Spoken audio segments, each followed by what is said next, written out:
Hey folks, everything new under the sun. Here's the order of events that needs to come before the temple is rebuilt, before the Antichrist comes. And part of it is World War III. This is an article from September 30th, 2022. You can see up in the corner there. Red Heifer Sacrifice could take place in 1 year in Jerusalem. So that's interesting. 1 year from September 30th, 2022. A sacrifice of a red heifer could take place on the Mount of Olives in Jerusalem as early as 13 months from now, from the writing of this article. It says, Stinson explained that a sacrifice does not necessitate a new temple. It can also be conducted at a certain height and direction, and the plot on the Mount of Olives meets these requirements. So they can go ahead and sacrifice this red heifer. Now, the reason they don't need the temple to do this is because they need the red heifer's ashes first before they can cleanse all the temple implements and such. And so it's really a precursor. And I said that before. The red heifer is a precursor to the third temple. This is a big step, he says. This is a huge sign. If we're able to do the ceremony in a year and a half or to 2 years, he said, it doesn't mean that the temple is going to be built within 1 year, 10 years, or 40 years, 100 years, because you have ashes. So he's saying, well, the ashes will last, 1,000 years. He said Solomon had ashes of the red heifer that lasted 1,000 years, and that's the suggestion why, even if they couldn't find a perfect red heifer, if they found in a cave, in an earthen vessel of sorts, some red heifer ashes which were confirmed by the rabbis to be pure and from the time of Solomon or something, then they could use those to purify the implements for third temple, for the official third temple sacrifices.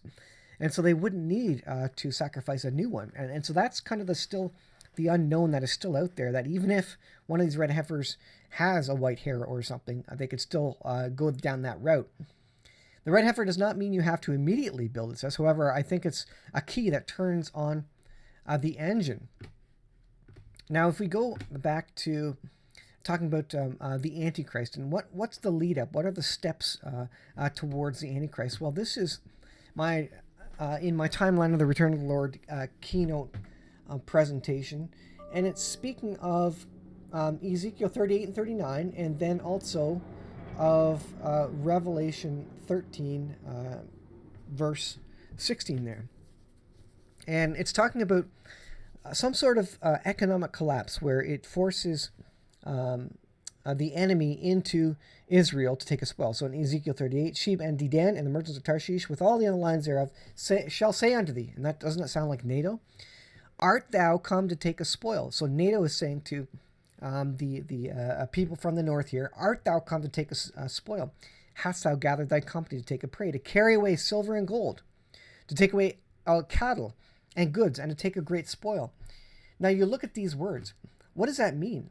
I think that means the economy has collapsed. I think that means there's famine in the land. Why are they taking away gold and silver? Because the currencies have collapsed, and gold and silver are what is valuable. And there is famine in the land because they're taking away cows. Their cows are very valuable, and goods, because the supply chain is broken. So I think that speaks to economic collapse and a famine.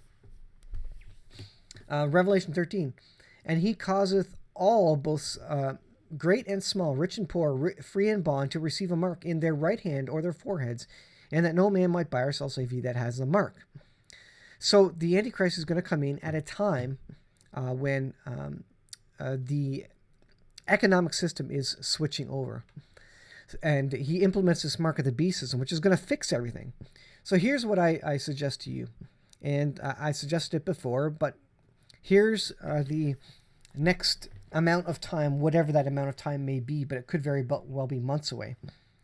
We head into World War III. World War III finishes off the economy.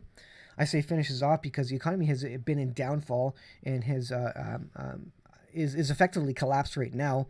We're living on borrowed time. We're spending and adding more and more debt, which we can't afford. So it's going to collapse.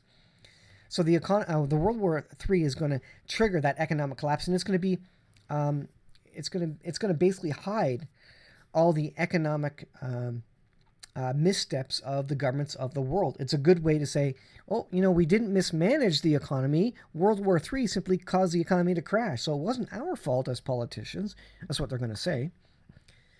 And so the economy collapses, and then we have famine throughout the land because the economy collapses. Everybody loses their jobs. Supply and demand completely change. They're upturned. People don't have money for food. And so everything collapses, and everybody is hungry and starving because World War III is happening. Maybe some nuclear weapons have flown. And indeed, for the world to accept one world leader like the Antichrist out of Revelation chapter 13 here, I believe we have to be in such dire straits that nuclear weapons have fallen. The economy has collapsed because of it. And by the way, what happened just before World War II? Oh, 1929, the economy collapsed. The stock market tanked. So the economy collapsed, and then they went to war, and that's not a coincidence there. So World War III economy collapses and famine throughout the land. Then, only then, does a peace leader, rather, I should say, that only then can a single world leader, a politician, come to the forefront and make everything awesome again. And he's going to come, and he's going to make peace, and he's going to allow the Jews to rebuild their third temple. And so, are we ready to go if the Antichrist comes in and says that, okay, Jews, you can rebuild your third temple in the name of peace and security? I think that's ready to go, and that is potentially happening this year, folks, that we will have red heifer ashes to be able to purify it. Again, the precursor to the third temple. So the Antichrist will come in and allow the Jews to rebuild the third temple. They'll be ready to go because they have the red heifer, and they've had the red heifer for over a year. And they can start they can get the red heifer ashes and start sacrifices in the third temple. And then he's going to implement a mark of the beast system to fix the economy. So number one, he fixes World War III. Everybody thinks he's awesome. Number two, he fixes the economy. He implements a mark of the beast system. Everybody thinks he's awesome because he's fixed it. And then he solves world famine by way of the mark of the beast and by way of creating peace. And everybody thinks he's awesome and the savior of the world. And everybody accepts him as the world leader for, apparently 7 years at least. I don't know what the term would be, but he creates a peace treaty for 7 years at least.